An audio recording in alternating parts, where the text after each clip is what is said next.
Ladies and gentlemen, welcome to another episode of the saltiest show ever made. Welcome. Ulul. Okay, finally nakapag-record ulit tayo. Akala ko hindi na naman tayo matutuloy. Tayo ng bagyo yan eh. Hindi, ang dami nating technical difficulties. Oo, ang daming ano. Kasalanan ko yun. Anyway. Sinisi mo sarili dyan. Hindi, inaako ko yung responsibility. Okay. I take responsibility. Okay. Gago. Anyway, oh my God. Napanood mo na ba yung Deadpool and Wolverine? I don't know. Di pa eh. Bakit? Hintayin ko na lang sa Disney Plus. Sa streaming? Oo, parang masyadong hyped eh. Tsaka ang dami ng spoiler na naglalabasan kaya nakakaumay. Alam mo, I was not aware na may magsuspoil pala. Kaya ay mga pabibo, mga napanood ko na. And I mean, who am I kidding, diba? Ever since naman pag may pop culture na sikat, asahan mo na, may mga spoiler yun. Mga pabibo, mga sige na, kayo na. We never learned from that, no? We never moved on from spoiling shit for everybody else. Naalala ko nung Game of Thrones days pa. Ay, nako. Diyos ko. Every episode, may magsuspoil ng story. May magsuspoil nung nangyari. Tingin ko sa mga spoiler, tangin na kulang sa aruga yun. Mga insecure na tao. Alam mo yun, mga binubuli siguro noon. Tingin ko ganun din. Ano bang satisfaction na kukuha niyo pag nai-spoil niyo yung isang nakapangkupal. Di ba? Parang, sige na, superior ka na. Mo, kidlatan ka sana. Dito kasi sa Deadpool and Wolverine, sa totoo lang, wala naman ako interest na panoorin yun eh. At lalo ako nawala ng interest nung may nagsuspoil na ng mga nangyari. Anyway, we should move on from this. Tama. Screw that movie. Ito, hindi ko naman intention na simulan tong episode na to with a movie talk. Okay? From the top of my head lang naisip kong sabihin part na ng podcast natin yan. Yung nga pala last time, di ba, nag-record tayo, episode 36. 36. Nakalimutan ko i-bring up yung assassination attempt kay Trump. Ay, oo nga, hindi mo na daplisan siya sa tenga. It's kind of late to talk about it now, pero it's part of history, so maybe it's not that late. Ano take mo dun? Ito ang dami kasing nagsasabi, baka stage naman yan. So kung stage yan, ang galing naman nung nag-stage, dumapli sa tenga. Kung hindi siya lumingon, tatama talaga sa likod ng ulo niya. Deadly rin yun. May tatama ang nerve. Diba? Gago. Pero nagigets ko kung ba't nila sasabihing stage kasi tinan mo naman yung naging ending shot ni Trump, yung nagtaas siya ng fist. Oo nga parang cover album ng Rage Against the Machine. Yes. Ganun yung dating. Yes, exactly. Pag black and white mo, tapos grainy. Wow, ayos Kaya nga. Parang pwede sa textbooks. Parang Kaya history nga. Textbooks. Nung una sabi ko, puto, seryoso to kasi mga 6 to 8 shots. Oo nga Diba? Tapos talagang aggressive na yung shooter Tapos in-apprehend yung shooter eventually. Pero kasi, ang dating sa akin din nun, para siyang pang-popropel ng career ni Trump Oo nga, yun nga yung diba? Parang booster. Oo. Hindi kasi alam mo, mayroong mga elements sa government daw ng US. Ito, conspiracy lang to Conspiracy theory ko lang. Wow, ano to? Jumpers jump? Yo, bro, check this out, bro. Sige, kwento. Hayop ka. Hindi ko in-expect yun. Joke lang. Sige, tuloy mo. For those of you who know lang. Ayan. And to continue my story, my train of thought has been interrupted because of you. Don't do that again. Tuloy mo na. Ano nga yun? Hindi kasi. Ang tingin ko nangyari doon, meron silang hinire na shooter. Yun nga, si Crooks, yung apelido yata niya, Crooks, Thomas Crooks. Okay. So, I might be mistaken by that name. So, yun nga. Kasi may mga taong lost. Tapos, i-hire nila to play a part in something great daw ganun.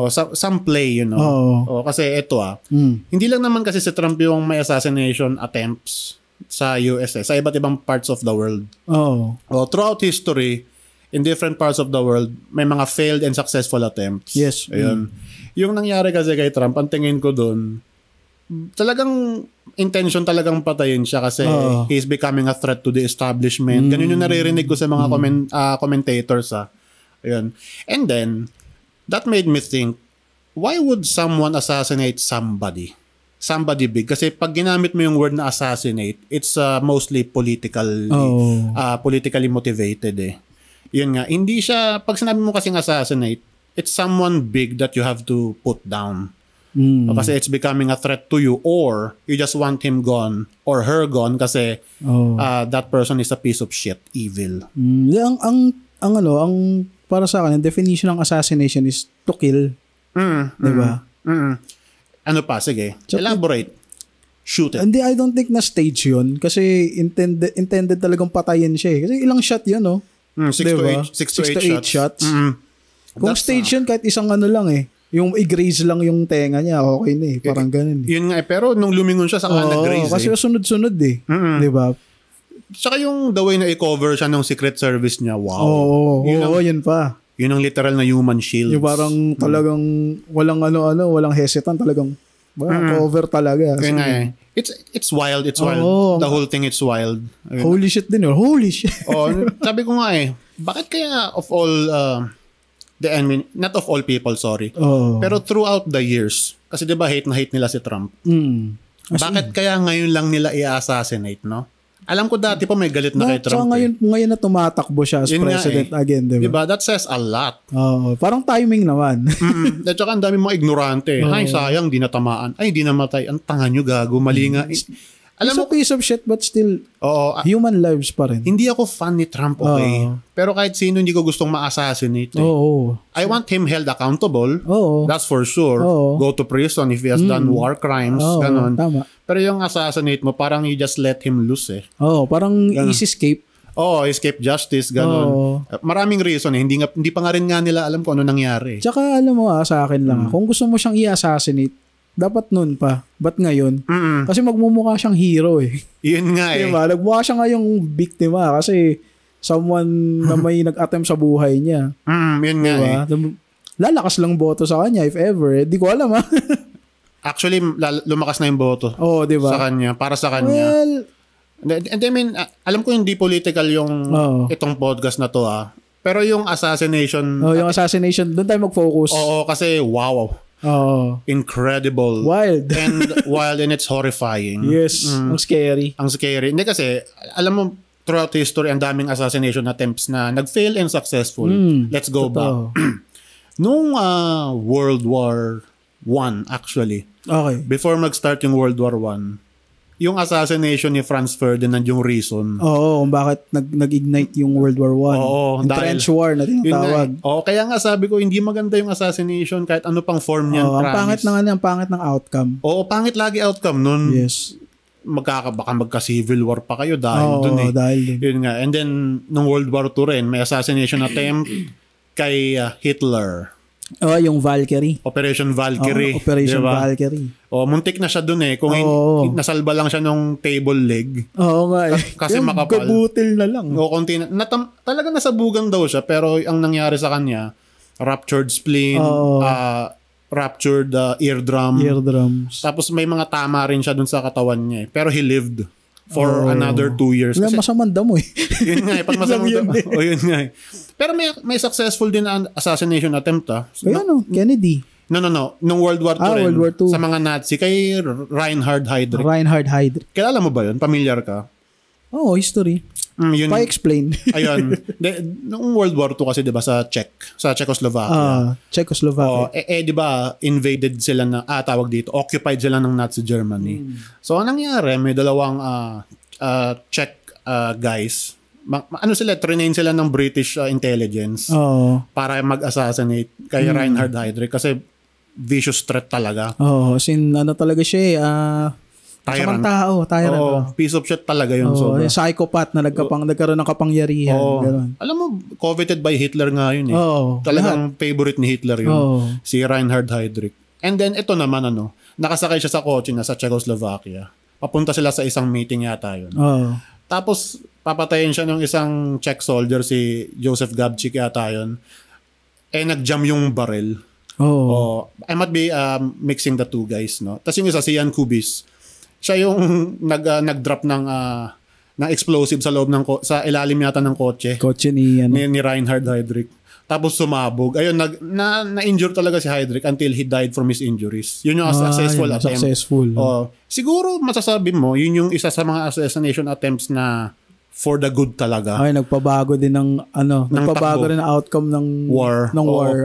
Yun lang, from the top of my head, yun lang naiisip ko eh. And then, ang sumunod naman na assassination attempt, syempre kay JFK. Yun talaga very dangerous yun. Kasi, who the fuck killed him? What made you do that to him? Yun. Ang scary kaya nun. Hanggang ngayon kaya, di ba? Mystery pa rin yun. Kasi tinatago nila yung info regarding that. Talaga? Classified information talaga siya. Classified talaga siya. Hindi siya, alam, kung pagkakatanda ko, parang kinip siya for decades after decades eh. Tapos i-renew yung pag-conceal ng truth for decades more. Siguro until mamatay na lahat ng involved. Ganun. Okay. Hindi conspiracy yun Totoo yun. Kahit i-look up nyo pa. May mga may mga assassination attempts din na nakakatawa eh. Gaya ng... pero yung hindi ko masabing assassination attempt to, pero nakakatawa. Yung nangyari kay Bush sa Iraq. Binato siya ng sapatos. Alam ko yan. Comedy. Comedy nga. Yung pag-ilag niya. Parang nakita niyo, may sapatos. May ilag. May lumilipad na sapatos. Gago. Ang kulit nun. Yung tawag dito, yung kay JFK nga, balik tayo saglit. Alam mo, nung nakita ko frame by frame yung pagtama ng bala sa ulo niya, gagi, pumalakpak yung bungo niyang gano'n sa likod. Kasi talagang sabog yung likod niya. Ano yun back of the head din yung tinamaan. Hindi kasi may, hindi lang isa yung assassin dun eh. Dalawa? Multiple daw, sabi nila. Talaga? Hindi lang isa yung shooter? Hindi. Si Lee Harvey Oswald. Siya kasi yung fall guy. Para siyang scapegoat nga in dating eh. Di ba pinatay din siya? Patsy lang siya. Sino bang bumaril sa kanya nun? Kay Jack Ruby. Si Jack Ruby. Tangina, lupit eh. Tingin ko parang parang di siya magsalita. Hindi kasi. Ewan ko lang. It's a lot to unpack. Yung kay JFK. Dadaanan lang natin. Ayun. Tsaka kasi, di ba yung kay JFK, tumama sa lalamunan muna niya. Talaga? Tapos tumama naman sa likod ng ulo niya. Ang sabi, kaya daw may tumamang bala sa ulo niya, galing daw dun sa Imbornal. Mayroon daw shooter sa Imbornal, kaya pag dumaan dun yung vehicle ni JFK, talagang matatamaan niya, malapit lang eh. Yun yung sabi nila. Tsaka mayroon daw mga clips ng assassination kay JFK na hindi daw ni-release. Ang ang naka-release lang daw sa public, yung edited na. May iba pang part doon. Paano edited? Edited, meaning may mga clip doon na talagang damning. Kinat talaga nila. Kinat talaga nila kasi damning evidence. Ganun. Okay. Yun nga kasi, ang reason daw, sabi ng mga commentators from the US, I can't speak for myself here. I gather my info from them. Siyempre. Hindi ka yung bro. Hindi kami close eh. Pero, yan ka na naman, iniinterrupt mo ko eh. Hindi, yun nga, ang sabi kasi nila dun sa findings nila, si JFK daw kasi gusto niya i-dismantle lahat ng mga government branches, halos lahat. CIA, FBI. Talagang clean slate. Gusto niya kasi i-reform. Siyempre, marami siyang natapakan. Marami siyang maapakan dun. Marami siyang business na. You're stepping on other people's toes. Diba? And they got pissed at him and then whacked him. Yun ang sabi nila. CIA, FBI mainly yun. Yun ang sabi nila. Parang... Diba? pero it makes sense kasi sila yung nagtatago ng info eh. Hindi to conspiracy theory Promise, hindi talaga. Look it up na lang sa internet if ever. Kung interested kayo dun sa story. Hindi kasi meron akong love-hate relationship sa conspiracy theories. Hindi, marami kasing absurd din. Diba? Yung... Sinample ko na kanina, di ba? Bro, check this out, bro. Parang mga ewan. Pero grabe ka, drinap mo yung pangalan ng podcast na yun. Talaga? Okay lang yun. Sino ba naman tayo? Siguro i-blip ko. Let's see. I don't know. Ganun sa blip. Tapos, ayun nga, iniisip ko nga, dalawa lang ang reason kung bakit i-assassinate ang isang tao. It's either you are really evil or you are really good. Yun nga yung bad things happen to good people. And to evil people too. Pero too late. Meron pang isang assassination na successful dun sa Israel naman to. May prime minister sila dati, nung 90s, 93 to 95, si Yitzhak Rabin.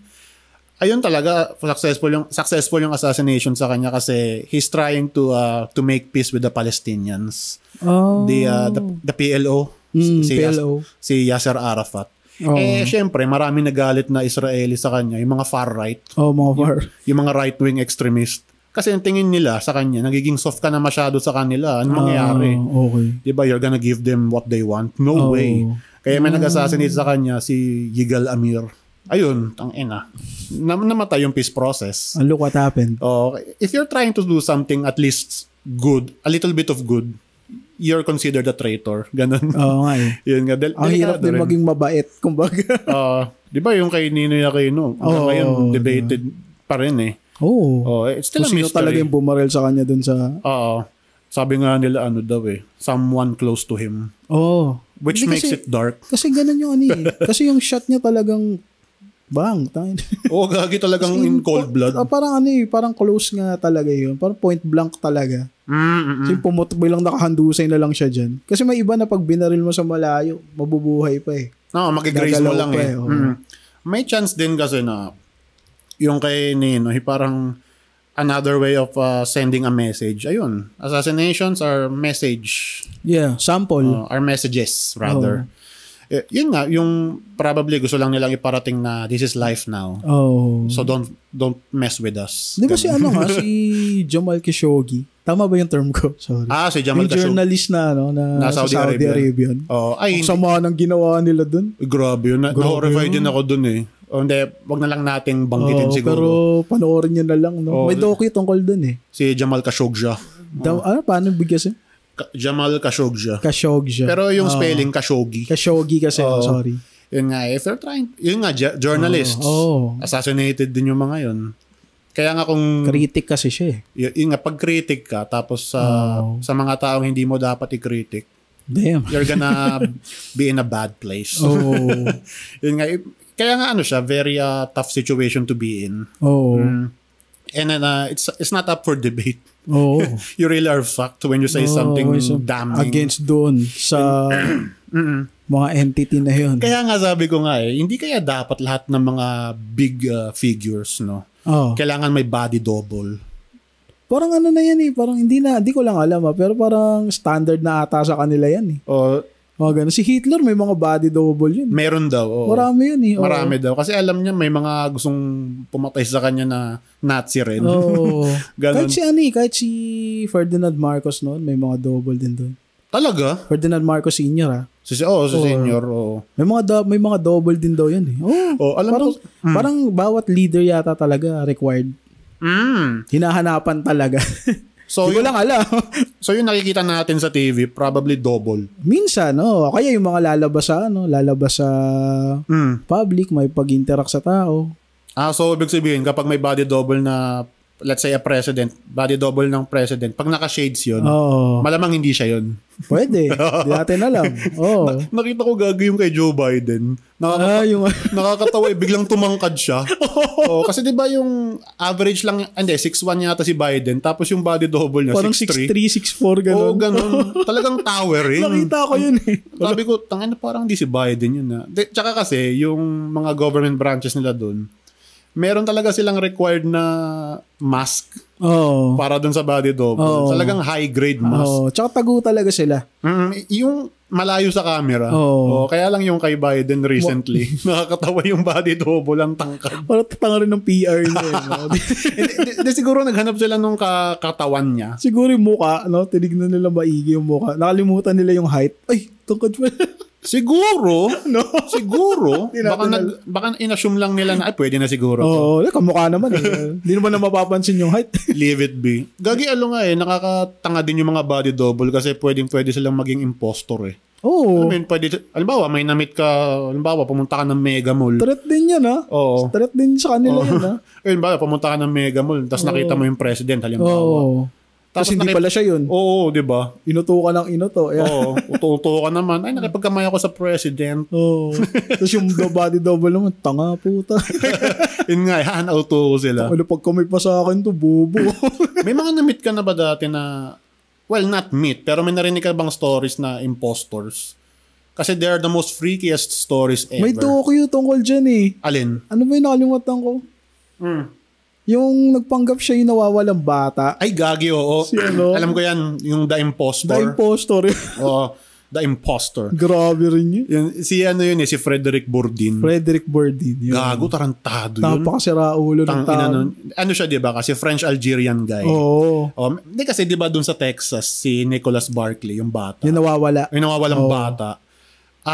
For some reason, nawala na lang siya out of, just vanished into thin air. He vanished into thin air. And then, years later, may nagkiklaim dun sa pamilya nung bata na yon. Siya daw yun. Na ako si Nicholas Barkley. Tanggapin niyo ko. Tapos, nung minute siya nung magulang, kinanggap talaga siya as if siya talaga si Nicholas Barkley. Kasi out of grief Parang tinanggap na nila na patay na. Tapos nung buhay pala, parang suspension of disbelief na kahit anong flaws nito. Yung red flag nasa mukha na nila pero di yun, ako to. Kinukonvince na lang nila yung sarili nila. Alam mo, ang sad nga parang tsaka... ganun yung nangyari Sorry, nakatkid. Okay lang. Hindi, alam mo, ang sad tsaka ang freaky din kasi nung story na yun, yung The Impostor kasi yung parent, particularly yung nanay tsaka yung elder sister niya, tinanggap talaga siya kahit hindi mukhang siya yung kapatid. So, French accent. Hindi, tsaka yun nga, nakakagago. Nagsasalita siya French accent. Diba? Texan accent yung bata. Texas sila di ba? From Texas. Somewhere from Texas. Houston yata yun.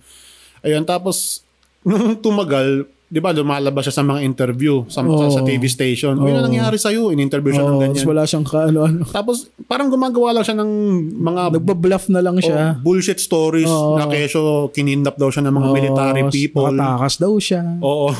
Tapos, may mga sexual abuse pa daw siyang naranasan. Lala nun. And then, nung may nag-investigate na PI, tinignan yung footage nung actual na Nicholas Barkley, the kid. Yung bata. Tsaka si Frederick Bourdin, the adult who's pretending to be a kid. Tingnan nyo yung tenga nila, magkaiba. Magkaiba yung laki. Tapos, doon pa lang sabi nila, oh my God, this is really suspicious. Sino tong taong to? Diba? Conman pala po. Tapos nung later on, nalaman nila na, gago ka, tangina, hindi pala ikaw si Nicholas Ayun, in-imprison siya for years din. Matagal din Siguro 8 years ata. I'm not sure. Nakalimutan ko yung details It's been a while since I saw that documentary. Meron pa yung nag-pretend siya na siya si Anastasia. Gago. Gagi. Ang ano nun. Tangina nun. Nakalimut. Basta nag-pretend siya daw si Anastasia. Nakatakas daw siya dun sa pagmasakar sa family niya. Ganun. So, ngayon lang din na-discover na namatay talaga si Anastasia along with her family. Gago, no? Tapos namatay na lang siya na paniniwala ng mga tao doon na siya si Anastasia. Tanginang yan. Dito ako natatangay. Lupit. Yung mga tao ba na namimit niya, parang wala man lang bang suspicion kahit nung unang meet up pa lang nila with him? Hindi natin alam. Diba? Ang hirap ding i-fault sila kasi probably in denial lang sila. In denial, gagaya nung nanay nung tumanggap kay Bourdin, di ba? Tingin, nung time na yun, nung pinapanood ko yung docu, tingin ko, alam niya sa sarili niya, di ko anak to, walang lukso ng dugo. Pero, di anak ko to kasi, gusto niyang, pinili niyang paniwalaan yung katotohanan na namatay na yung buhay yung anak niya. Hindi namatay, gano'n. Parang basta gano'n, mental shit. Tsaka malupit pa nun, si Impostor, si Frederick Bourdin. Balungkot din yung buhay nun, pero wala siyang right para mag-take ng someone else's identity. Tsaka... Horrible. Sabi nga din sa The Office na series, Identity theft is a crime. Gagi. Diba? Ang lala nun, para kang, sino ba to? Si Mr. Ripley. Mr. Ripley. Yung kay Matt Damon. Pero alam mo, I find it fascinating that they could get away with it for so long. Yun yung amazing doon. Wow. Diba? How the fuck did you pull it off, you piece of shit? Mga impostor stories, no? Yung kay Frederick Bourdin, craziest documentary talagang ever. Wow. Tsaka ang ganda ng pagkakagawa sa documentary na yun Galing. Ang ganda ng shots, talagang believable. Tapos sa ending, biglang, gotcha, ganun. What? Asshole talaga yun. May mga magandang docu rin talaga sa Netflix, no? Hindi lang naman sa Netflix, kahit sa HBO. Kahit sa HBO, marami din. Yun nga, kaya mo bang maging impostor? Hindi. It's hard to pull. So, tsura on top. You need to be the worst kind of sociopath to pull that off. Malala ka pa sa serial killer. Not really. Pero, parehas lang kayo. Sige na. Hindi, mas malala talaga. Pareho lang for me. Pareho lang sila. Pareho lang kayong piece of shit. Serial killer ka man, impostor ka. You're a piece of shit. Naalala ko dati pala, merong isang Ukrainian na bata. Tapos inampo ng American couple. Tapos late na lang nila nalaman. Ano kayo? Yung bata pala na yun. Adult pala. Kala nila bata. Kasi meron siyang condition na hindi lumalaki. Parang it's The Orphan. Ganun. Alam ko dun siya inspired talaga? Gago yung babae na yun. Creepy. Tapos murderous din siya. Gusto niyang saktan yung umampun sa kanya. Kupal. Gusto niya patayin. Tapos nananakit siya nung kapatid. Ganun. Kasi nga adult na siya. Parang, adult na siya. Ano ba? Ako yung bata dito. Parang may dwarfism yata siya na dwarfism. Hindi mo mahalata. Craziest things. Tapos nakita ko yung picture mo nga talagang bata. Tapos na pala, 30-something na pala. Meron pa bang kwento na impostor? Yun lang yung naisip ko sa ngayon Pero yun nga. Sa mga nakikinig, kung may suggestion kayo, comment lang kayo. Diba? Hindi puro lang, wow, meron na. Yes. Tangin ng to passive. Hindi naman. Hindi, kung meron lang silang alam na Suggest lang ng suggest. Alam mo ba na-realize ko, nung bata pala tayo, ang hilig natin sa mga infidelity songs. Gaya na, sample. Yung Confessions Part 2. Ay, kay Asher. Fuckboy talaga. Fuckboy problems These are my confessions. Naging fuckboy ako. May nabuntis ako dito. Tanggapin mo ako. I'm being a man. Kasi inamin ko sa'yo. What the fuck, bro? Ang kupal nung kanta na yun kasi ginagaslight niya yung jowa niya. Pag hinimay-himay mo yung lyrics, tangina mo, fuckboy. Tapos parang hindi ko akalain makakabuntis ako. Please accept me. Ganun yung message ng inang Asher yan. Sana na-appreciate mo na tinanggap ko. Inamin ko sa'yo. I'm a man, right? Gago. Gago. Kung reference Ang kulit no? Yun nga kasi back in the day, yung beat kasi nun, wow. May gitara. These are my confessions. Di ba ang catchy kasi? Tapos pag pinakinggan mo yung lyrics as an adult, holy fuck. She got one on the way. Ang ina nito. Kapal lang mukha mo, sinabi mo talaga may one on the way ka na. I'm so drunk. I don't know what to do. Gago, pakboy ka kasi. Hindi, pero ni-research ko yun. Ano lang pala yun? Theory lang na song. What if ganito yung... What if parang ganito? Nasa perspective nung cheater. Kung anong gagawin niya. It's actually messed up, no? Pag gagawa ka ng infidelity song. Tapos magre-reflect sa'yo. Siguro ginawa talaga ni Asher yan. Gago to eh. Tsaka, alam niya yung market niya eh. Alam niya mag-a-appeal sa normies. Pero yun nga kasi minsan kasi yung songwriting is a storytelling din eh. Form of. Diba? Yun nga, trying to send a message, trying to be someone else through your music. It could be a number of things. Infidelity songs. Ano pa bang sample mo ng infidelity song? Yun lang yung naalala ko eh. Ako sa akin, pinakamasakit na okay. Infidelity song na napakinggan ko sa Dashboard Confessional. Screaming Infidelities. Anong message ba nun? Harapan siyang niloloko. Tapos siya parang, gagawin ko na dito ako sa bahay mag-isa. Tapos yung partner niya nagipaglandian sa ibang lalaki. Ganun. Pakinggan mo. So basically, he's a cock. Di naman. Pero bordering. Parang alam na niya na niloloko siya pero hindi niya masabi. Ganun yung Wow, martir. Martir. Kaya makasulat ni Chris Caraba eh. Gago. Hindi, alam mo para sa akin yung mga ganong mga songs, minsan parang walang respeto sa sarili. Siguro yun lang yung way niya ng pag-express sa sarili. Sa sarili niya. Pero gustong-gusto ko yung Dashboard. Don't get me wrong. may mga tricky rin na kanta, no? Akala mo happy song, yung pala sad song siya. Yung, sino ba ito? Tame Impala. Yung The Less I Know The Better. Ang sakit ng lyrics, pero yung beat, wow, angas. Sobrang funky, psychedelic. Parang soundtrack ng Miami Vice. Diba? Tapos yung boses pa niya. Ano ba yung lyrics nun? I was doing fine without you. Then I saw your face. Now I can't erase. Ang sakit eh. Oh my love, can't you see yourself by my side? Tangina nito. Gago. Tangina. Hindi, pero noon ako siya napakinggan. Hindi ko in-expect na tungkol pala sa heartbreak yung kanta na yun. Ang gago rin eh. Yun nga, we got tawag dito. We got tricked by the beat itself. Yung Foster the People, Pump Up Kicks. Yun din. No? Ang groovy. Tapos bigla, ay gago, ang dark. School shooter pala. Ang dark. Ay, nako. Anyway, masakit ba sa'yo pag tinatawag kang normie? Okay lang. Ako, 34 na ako, di na ako nababother sa mga ganyan. Hindi kasi parang napansin ko, nagiging insulto na yun eh, yung salitang normie. Depende na lang kung paano mo i-take. May iba talaga na-offend, tapos parang, no, hindi, deep yung ko. Deep yung taste ko sa lahat. Deep yung taste ko. Fuck off. Shut the fuck up. Hindi kasi pag sinabing normie, yung taste mo pang mainstream lang eh. Yung parang surface level, ganun. Hindi naman, pero, kasi, sa ngayon parang hindi ka na bothered sa mga ganung bagay. Minsan lang natutuwa ako sa mga uso ngayon kasi wala lang kung ano lang ihain sa akin, go.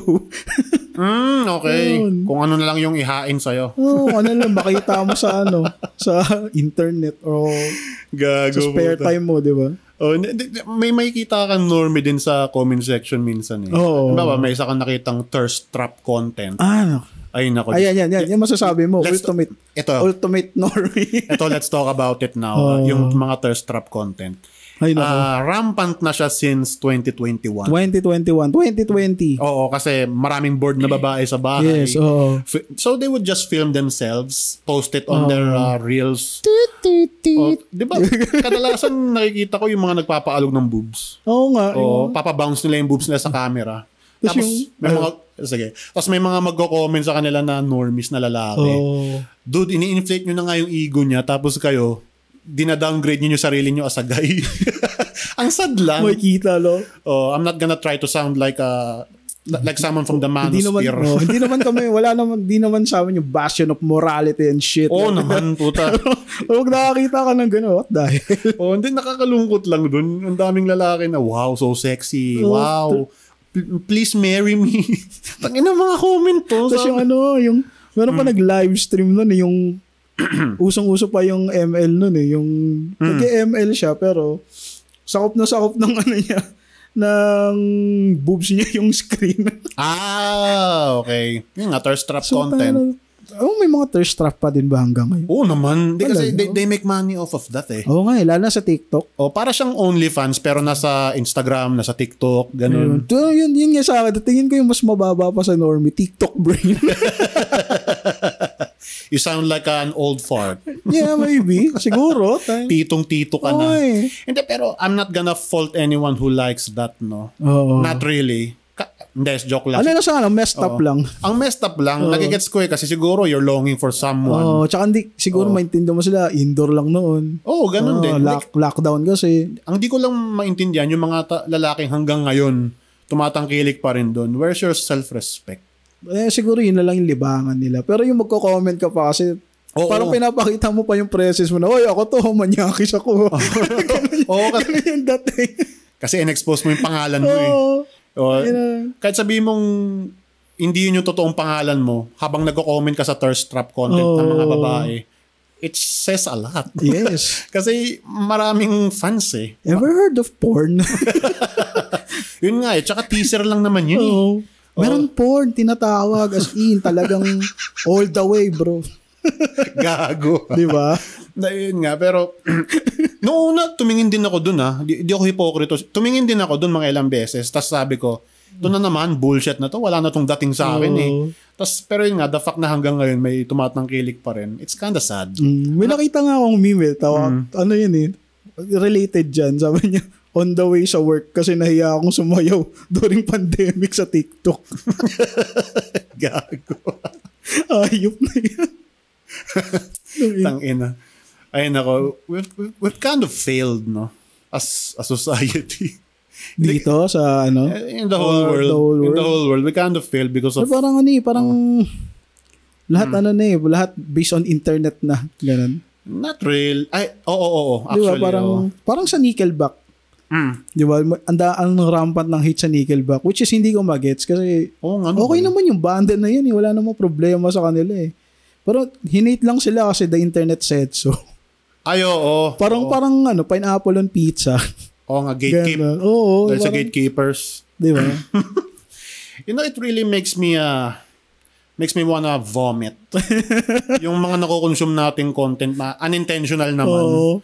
Ay, nako, vomit. Bleh! Kakasuka. Meron akong kwentong suka. Ay, putya. Ito yung paborito kong part ng podcast eh. Yung kadiri. Sana tayong seryoso eh. Yung mga kadiring kwento. Alam ko na kwento ko na ata to dati. Meron kasi ako isang kaibigan. Hindi ko na napapangalanan. Siyempre. Kahit hindi siya kilala nung nakararami saan nakikinig. Alam mo yun kung sino ka. Hindi kasi nung high school to eh. May field trip kami. Tapos, yung nakasakay na siya sa bus, late ako dumating sa bus. Tapos nakita ko siya, nasa isang sulok lang siya. And then, nasusuka siya. Tapos nakatakip yung bibig niya. Talagang nakatakip yung ilong niya. Tapos umabante ng kaunting-kaunti lang yung bus. Kasi nakapark di ba? So umabante lang ng kaunti, umusog. Biglang sumuka siya. Bleh! Ang tagal, gagi. Uy, ako sakit ko yun ng bata ako. Kaya pag may field trip kami, laging may dala akong candy tsaka white flower. Tsaka yung... Sukahin talaga ako na-overcome ko lang nung natuto ako mag-commute. Ayun nga. Pero hanggang ngayon may mga pa rin, may mga adult pa rin na nasusuka sa biyahe. May mga kilala akong ganun. May nakita rin ako dati. Nakwento ko na rin to noon pa eh. Ako nasusuka lang sa inuman eh. Sa inuman. Paglasing. Gago. May na-witness ako. Umagang-umaga yun Kakaalmusal ko lang eh. Buti na lang. Nag-almusal ako sa isang sulok. Tapos lumabas ako ng building. Doon sa building kasi na yun, yung katabi, bar. Resto bar. Mga inumaga. May nakita akong mga magtatropa, inumaga, May isa silang kasama, talagang knockout talaga. Tapos nakatayo. Tapos nung una ko siya nakita, wala pang kalat. Nung binalikan ko, tapos nung dumaan ulit ako doon, gagi, may lawa talaga ng suko. Yeah. Kitang-kita mo. Nakahawa pa naman yun. Nakakita ka na nagsusuka. Parang tumapaganong ka. Parang yung gag reflex mo, matitrigger. Yung gag reflex mo. Parang meeting call. Gago. Yari sa akin, lasing ako. Shoutout kay Reniel. Pinasukan niya ako dun sa bowl ng yelo. Suka ka dyan. Sabi, alis kami. Kadiri, gago. Siguro nung kinuha yun nung server. Putang inang gago yung mga yan. Di, alam mo, sobrang kadiri nung suka eh. Pag nadaanan mo, baho, gagi. Kaya... Amoy... Ano ba yun? Amoy durian nga minsan eh. Lalo pag sa mga bar. Gago, kadiri talaga yun. Hindi ko maintindihan eh. Parang umiinom ka, tapos masusuka ka lang din afterwards. Parang ang tanga lang. Hindi nga pag... sa mga bata ngayon, pag kumakain, kala mo wala nang bukas eh. Hindi kasi nga happy-happy. Pero pag nasusuka ka na, tigil mo na. May nagkwento sa akin sa mga kaibigan. Nung bata daw siya, nasuka daw siya syempre. Mga bata sukahin eh. Tapos yung nanay daw niya sa harapan niya, nasuka rin. Kasi sobrang kadiri daw ng suka niya. Nakakahawa nga siya. Ganun. Nakakahawa siya eh. Parang pagbahing, di ba pag may bumahing dyan, mababahing ka rin. O pag may humikab, contagious ang hikab eh. Yeah, I was about to say that. Tapos meron pang isa yung, sa tawag dito, yung, may nangyari kasi sa akin nangyari talaga. Nagkaroon ako ng matinding ubo na nagtitrigger talaga sa gag reflex ko. Ay, talagang nasusuka ka? Hindi ako, talagang suka ako ng suka afterwards. Tapos mayroong isang beses nasuka ako dun sa sa may malapit sa higaan ko. Galit na galit sa akin nanay ko. Hindi kasi talagang ang tindi ng ubo ko, mga 1-2 linggo ganun. May mga ganong ubo eh. Talagang nakakasuka. Tangin ang ubo yan, Yung gusto mo na lang isuka yung yung baga mo. Parang tangina niya, tama na. Ang hirap. Di alam mo, kawawa din yung mga nasa maintenance Pag may sumuka sa building. Nakawa ko sa kanila. One of the toughest jobs ever. Gusto mo na serious talk about sa jobs? Sige. From the top of my head again. Familiar ka ba sa mga Sonderkommando? Ano yun? Ayun. Ano Sonderkommando? Kwentong World War II na naman. Okay. Sige. History. Saglit lang to. Kasi it's one of the darkest jobs ever. So basically, di ba sa concentration camps, syempre, mga Jewish na kailangan i-extract. Gusto mong i-exterminate, di ba, sa gas chambers. Meron kasing isang task doon for another Jewish person na siya yung mag-ooperate ng gas chambers. Holy shit, hindi ba mismong Nazi yung Dati sila, pero naisip nila para mas maging fucked up. Mag-hire tayo ng someone from the inside, from the camp, to operate the gas chambers and the incinerators. So yun yung Sonderkommando. Sonderkommando yung tawag. Sonderkommando. Sonderkommando. Ganun. What the hell? Hindi kasi gusto nilang mag-mind games Gusto nilang talagang sirain yung moral mo. Sin talagang break your spirit. Yes, sasabihin ko na yan. Gusto nilang i-break yung spirit mo as a Jew. As a Jew kasi gusto nilang makita mo na ikaw mismo pumapatay sa kanila, hindi kami na mga Nazi. Ganun ang kupal sobra. And then eventually, kapag matagal na sa service yung Sonderkommando na yun, siya naman, gas chamber din. Papatayin din siya. Nung bagong recruit na Juren na mag-ooperate ng gas chambers and incinerators. Gago. Kaya nga kapag nagko-complain tayo sa jobs natin, look at isipin that. mo na lang yan, di ba? Well, I think it's not a fair comparison, pero just so you know, it was part of history. Ayun. Ang lala nun sobra. Sipin mo, yung kaapu-apuhan mo, kung nakasurvive ka, tapos ikaw yung current Sonderkommando ron. Ano kayong legacy may iwan mo sa mga... Hindi kasi, di ba, meron tayong mga tendency na everyday magreklamo sa ginagawa natin. Pero just so which is normal naman. Just so you know, there was a time when Sonderkommando happened. Ganun. Anyway, yun nga. Balik nga tayo sa internet talk. Akala ko sapang suka uli. Gusto mo ng another na kadiring kwento? Hindi, inaalala ko pa Teka lang. Ito kasi, meron kasing nangyari sa akin dati sa tawag dito. Meron kasi nagtatanong sa akin ng directions. Random na stranger. Tapos ako na native dun sa lugar na yun. Hindi mo alam. Hindi ko maturo yung direction. I feel like an idiot. Problema ko din yan minsan. Tang-inang yan. May nagtanong sa tuturo ko lang dun. Diretso lang. Tapos bahala ka na dyan. Tanong ka uli pag naligaw ka. Hindi naman siya kadiri. Pero para sa akin, kadiri sa feeling. Sa feelings ko na, tang-inang yun. Taga dito ako, hindi ko maturo yung direction ng puta. Lang yun. Hindi. Pupunta sila, di sila nag-google. Hindi, hanggang ngayon, nagtatanong pa rin ng directions kahit may Google Maps na. Kaya nga. It's kind of weird. It's so awkward. Kasi, isipin mo, syempre, di ba, dapat may natulong ako doon sa taong yun. Kahit stranger. Kaya ang isipin mo lang pag mga ganyan, makakarating ka rin. Maligaw ka man, makakarating ka dyan. Ito pa isang awkward na kwento ko. Ito yung pinaka-awkward na nangyari sa akin sa buong buhay ko. Di alam mo, ito muna, alam mo bang yung mga panaginip natin, napaka-unreliable. And at the same time, ipapahamak ka. Paano panaginip? Holy shit. Ito kasi nangyari sa akin. May, ilang beses na nangyari to nananaginip ako na lumalangoy daw ako. Tapos? Sa dagat. Tapos madilim yung dagat. Tapos dun sa panaginip ko daw na yun, ang galing ko daw lumangoy. Aquaman, ganun. Ang galing ko lumangoy. Tapos accidentally, may pumasok na tubig dagat sa bibig ko. Tapos syempre, instincts mo, idudura mo, di ba? Tapos puta, in reality pala. Nasusuka ka pala. Hindi, in reality pala, dumura talaga ako. Tanga na may laway ako sa mukha o gagong dami. Kadiri. Galit na galit ako Alam mo, embarrassing pa doon. Hindi lang isang beses nangyari yun. 3 times na. Tanga na, di ko alam. Ang gago Pwede mo itaya sa huwete yan Katarantaduan papahamak ka Pwede mo itaya sa loto yan. Laway, 11. Gago. Tapos meron pa, di ba, yung nananaginip ka nang nahulog ka sa... lagi yun sa building. Yung bigla kang, so magigising ka. Upon impact, tapos pawis na pawis ka, no? Woo! Tanginang yan. Ano ba, may panaginip ka ba na malupit? Masyadong sexual eh. May napanaginip pang... Joke lang. Hindi, may recent lang na naginip ako ng sobrang weird. Naglalakad daw ako sa alley, tapos may humold up sa akin na 3 lalaki. Okay. Ganos nilabanan ko daw sila, tapos nagising na ako. Okay. So, may nangyari ng ganun, ano? Yung isa daw, inuntog ko daw sa pader, tapos nagising na ako. Ganun. Parang nag-ala ka, tawag dito, nag-ala action star ka. May cliffhanger.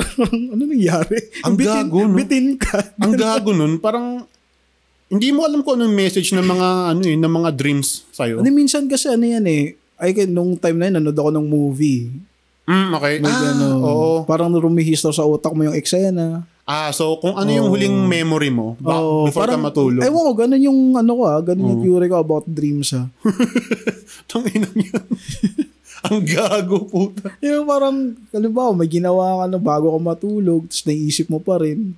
Trabaho, napapanaginipan ko yun. Ay, nangyari sa akin yun ilang beses na. Napanaginipan ko, nag-animate pa rin daw ako. Ako to hinahabol nung si Steven Tam-Tam, yung dinosaur. Yun. Natin. Yun nga.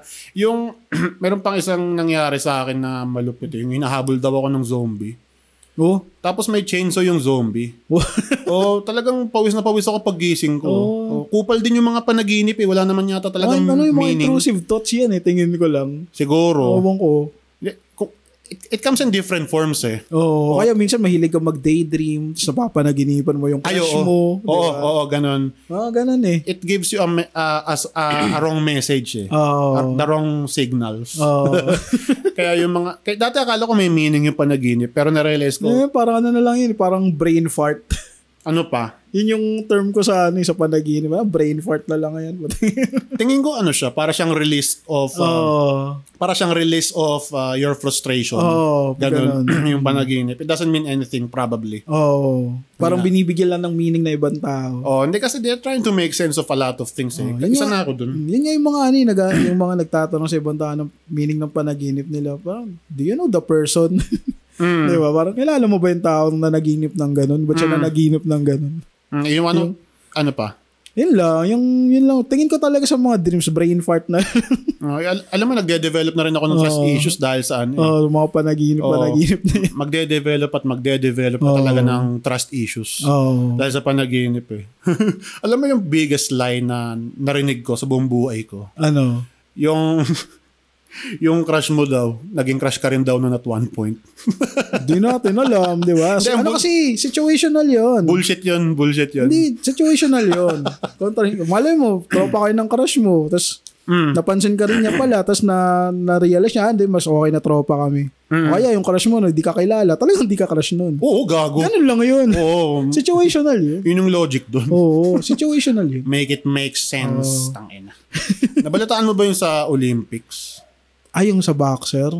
Yung si Imani Khalif.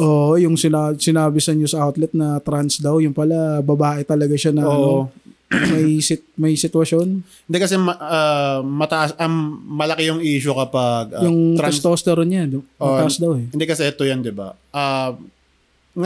Now kasi, known na may bad reputation yung ibang mga member ng trans community kasi yung iba daw sa kanila sumasabak sa women's sports. Kahit biologically male sila. May advantage pa rin yun. So, anong nangyari? Akala nating lahat, dun sa nangyari trans din siya. Sa Olympics, na trans din siya. Yung pala, babae talaga siya na may mataas lang na testosterone levels. Ganun daw yung nangyari. Tsaka malakas yata talaga siya athlete talaga siya Trained talaga siya Ang nangyari lang dun sa Italian boxer na tawag dito, kakompete niya. Ang tawag, yun nga, yung opponent niya yun. Nagalit lang kasi bakit I'm taking too much damage. This is so wrong. Tingin ko naging sore loser lang siya nung time na yun. Kasi wala namang evidence na magpapatunay na si Imani Khalif dating lalaki. Kasi galing siya ng Algeria. Bawal maging trans dun okay. Sobrang homophobic ng mga tao dun So, may picture siya na babae siya nung bata pa siya. Yun nga Alam mo, naalala ko yung issue kay Filipina, si Nancy, yung mga lalaki. Na runner. Pero babae siya. Anong apelido nun? Nakalimutan ko pero yun nga, ganun keep going. Naging issue din yung 1980s akala lalaki siya. Ganun. Naging debate din yan eh. Tapos napatunayan recent na babae pala talaga siya. Kasabayan ni Lydia De Vega. Okay. Same era? Same era. Parang alam ko nga. So, mukha talaga siyang lalaki. As in, kamukha niya si Liu Kang. Ganun. Search nyo. Ganun lang din naging issue dun eh. Si Imani Khalif kasi mukha rin siyang lalaki. Kala mo eh. Pero ganun yata talaga pag trained ka. Siguro nga, kasi lumalaki katawan mo, yung panga mo, nagiging pang lalaki. Kaso si sa news naging trans. Yun nga, ang gago. Dapat ma-held accountable yung news outlet na nagsabi na trans siya eh. Kasi smearing na yun eh. Misleading. Itong Olympics na to, itong taon na to ng Olympics. Pinakamabaho. Pinakamadumi. Pinaka-dirty playing na Olympics to eh. Tsaka sabi nila scam daw ang Olympics eh. Di ko lang alam. Tsaka ako di ko magets yung sense na parang, sige, parang may ng gold sa Olympics. Tapos, yun nga eh. Kasi parang siyang satisfactory sa bansa mo eh. Nakikita ko kasi sa internet eh na itong bansa na to, naka-6 na gold. Itong bansa na to, meron ng 2 gold. So?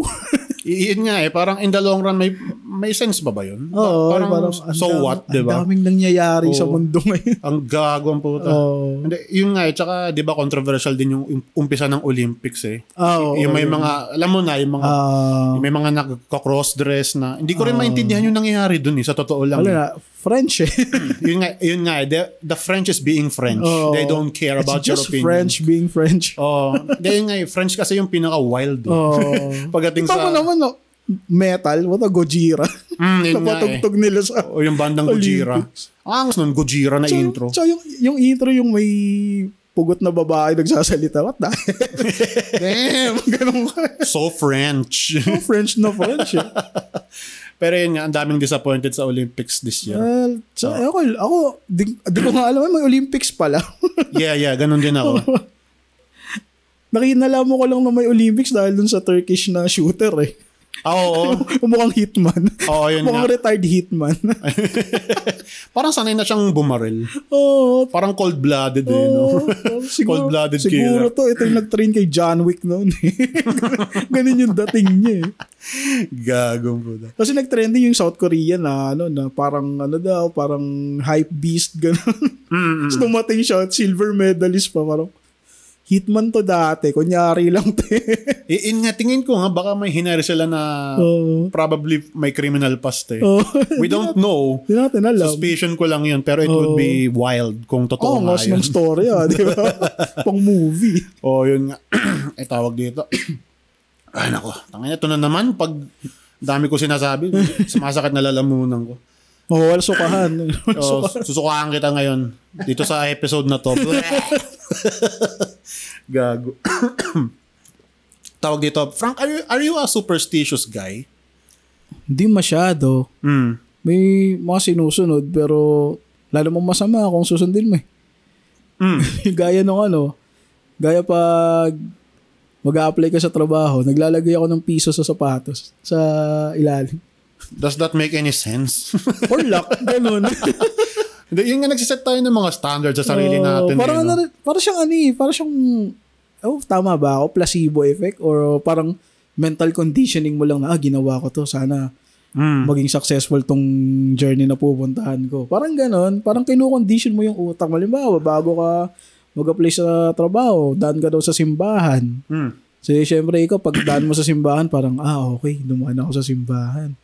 Nakondisyon na yung utak mo. Parang good luck sa akin. Sana maging successful itong pupuntahan ko. Baka nga mental conditioning lang. Mental conditioning yung term ko. Alam mo sa damit nga, may mental conditioning din ako. Diba? Pag naliligaw ka daw, baliktarin mo. Hindi lang yun kasi ito hindi ko alam kung mind over matter ba to, superstition, whatever. I can't really tell. Pero kasi, mayroon akong set of mga t-shirt na kapag may isang t-shirt ako na sinuot doon, something not good is happening in my day. Halimbawa, sinuot ko tong t-shirt number 3. Ang nangyayari sa araw ko, bullshit. Talagang di ako masaya. Talagang bad day. Ganyan din ako. Pag suot ko yung t-shirt na yun. Pero pag ibang t-shirt, okay naman. Alam ba, may nangyaring shit sa akin, tapos suot ko yung t-shirt na yun. Hindi ko na siya susuotin. Bahala ka dyan mabulok. Wala akong pake. Baka mangyari uli sa akin yung nangyari na yun. Baka malasin ako ulit dahil sa t-shirt na to ganun. Yun nga, probably mind over matter lang yun. Pero kasi, bakit every time nasusuotin mo yung t-shirt na yun, something not good is happening? Diba? It makes sense in your head. Parang coincidence na hindi. Hindi kasi ito, science guy ako Magre-rely ako sa science. Pero yung sinasabi ko, wala namang kinalaman sa science. Wala namang connection sa science yun. Yun nga So, it doesn't make sense at all. But in my mind, it's tawag dito, it's satisfying na hindi ko sinuot yung t-shirt na yun. Yun nga yung parang hindi ko alam You feel good kasi di mo suot yung malas na t-shirt. Ang weird lang talaga sa pakiramdam na bakit may isa akong gamit na ayokong suotin kasi tingin ko malas yung gamit na yun. Di ba yung nag-break tayo, suot ko yung brown na LA ba yun? Na unang suot ko nun, butya na na nasiraan. Tapos pangalawang suot ko nasiraan uli. Tapos sumemplang ka pa. Sumemplang pa ako. Di ba ang labo Di ba kaya di ko na sinusuot yung hayop na t-shirt na yun? Naniniwala ka bang may sumpa na gamit? Di ko may sense parang may sense din sa isip natin. Pero when science gets in, probably walang sense yun. Hindi nila may explain yun. Wala namang scientific explanation dun sa sumpa-sumpa. It's probably just in your head. Diba? Maybe we're making... Mind over matter. Probably gumagawa lang tayo ng demons tayo lang din gumagawa ng multo natin. Sa totoo lang. Baka nga ganun. Pero yun nga, for your relief, para hindi ka na rin maging uneasy, hanap ka ng pangontra. Huwag mo suotin yun. Huwag mo gamitin yung gamit na yun. Diba? Tangina. Kaya, yun nga, papasok din yun yung trust issues mo sa gamit mo. Yung pati sa sarili mo, wala ka na rin tiwala. Gago, yung existence talaga, sometimes it's pain. Existence. Existence is pain. Rick and Morty ang puta. Anyway, tawag dito. Nakukuba na ako kaka-podcast natin. Ako nga. Biglang sumakit likod ko, gago. May sasabihin pa ako. Sa akin tumunog Yun nga Anyway, meron ka bang mga movie lines na tumatak sa'yo? Movie lines? Wala masyado. Alam mo ba yung movie na Samurai Cop? Nakakatawa yun Samurai Cop. Kasi doon sa kwento na yun, di ba? Tawag dito, samurai na naging police. Samurai Cop. Pero full-on American siya. Tapos siya ba yung nakamulit? Hindi, long hair siya. Long hair siya. Tapos siya daw si Samurai Cop. Tapos hindi siya marunong mag-Japanese. Hindi siya marunong mag-Nihongo. Tapos tinanong siya, di ba, samurai nga siya, tinanong siya ng partner niya, what does katana mean? It means Japanese sword. Ang inang linya to, ang tanga. Ay, meron akong iconic na may iconic lines akong na tumatak talaga sa akin. Tommy Wiseau. You're tearing me apart, Lisa. Classic naman na yun tingin ko well-known na siya. Pag pinapanood, kinabangon ko yun tsaka yung alin? Yung nasa roof deck siya. I didn't hit her. I did not hit her. It's not true. I did not. Hello, Mark. Oh, hi, Mark. By the way, how's your sex life? Tangina, may mga failed movie lines talaga na ang intention talaga nila delivery. Maging seryoso pero nagiging comedy. Depende talaga sa actor yun. Tsaka mystery din na tao yun si misteryosong tao din yun si Tommy Wiseau. Nga, until saan niya kinuha yung pera niya? Yun nga, meron kasi siyang bottomless pit of money.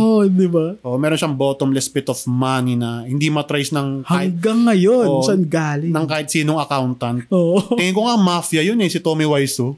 Siguro, no? Ang gusto lang niya gumawa ng film.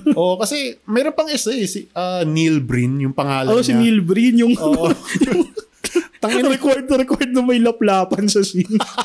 Di, ang tanga ng mga movie nun. Pero ang charming Nakakatawa Pag pinanood mo yung credit, yung credit scene tapos na directed by, written by, produced by Neil Breen. God. Meron nga dun kinikredit niya kahit wala namang tao na dapat i-credit. Tapos yung visual effects supervisor, may ganun. tangina, kinikredit niya yung someone na hindi naman nag-exist pala sa production. May movie siya na sci-fi di ba? Ay, puro sci-fi na one movie. Kadalasan, minsan siya, yung hacker siya. Tas siya yung bida. Nakakatawa dun yung Therapy din yun, manood ng mga ganong film. yung mga bad movies ever made. Therapy din. May isa siyang iconic scene tsaka nakakatawa yung line niya, si Neil Breen. Sabi niya, may nagpakamatay kasi daw na at kamag-anak niya yung brother ata niya. Nakalimutan ko Tapos ang sabi niya, I could not believe you committed suicide. I could not believe it committed suicide. Paulit-ulit siya. How could you do this? How could you committed suicide? Paulit-ulit. Tangina yun. Ang tanga nung movie na yun, pero nakakatawa parang nakakaaliw panoorin pa rin. Fateful Findings yata title nun. Fateful Findings. Ang tagal na rin nung chinek ko yun. Neil Breen. May may sequel yung Samurai Cop, di ba? Samurai Cop 2. Meron. Tapos nandun si Tommy Wiseau. Siya yung villain. Ganyan yung tawa niya, di ba? Tuwa ko dun. Sana ka nasa John Wick siya. Bagay siya sa mundo ng John Wick, si Tommy Wiseau. Dito ba sa Pilipinas, kilala si Tommy Wiseau? Sa mga internet savvy people, yung movie niya na title lang. The Room? The Room, Yun lang naman mga yung internet savvy people dyan, alam nila yun. Kilala nila si Tommy Wiseau. I did not hit her. It's not true. It's bullshit. I did not hit her. May scene dun yung I did not. Yung mother niya yung gown ng babae. Tapos nilapag niya sa crotch niya. Tapos dinadry hump niya yung yung lunge. Ano ba yun? Yung dress ba yun? Yung dress yung red. Yung red. Lisa. Why? Why, Lisa? Alam mo, bago pa tayo ma-derail, let's end this right now. Let's wrap it up. Ayan, everybody, as usual, thanks for listening. Salamat, thank you. Yes, we'll be back. Arigato gozaimasu. And we're out.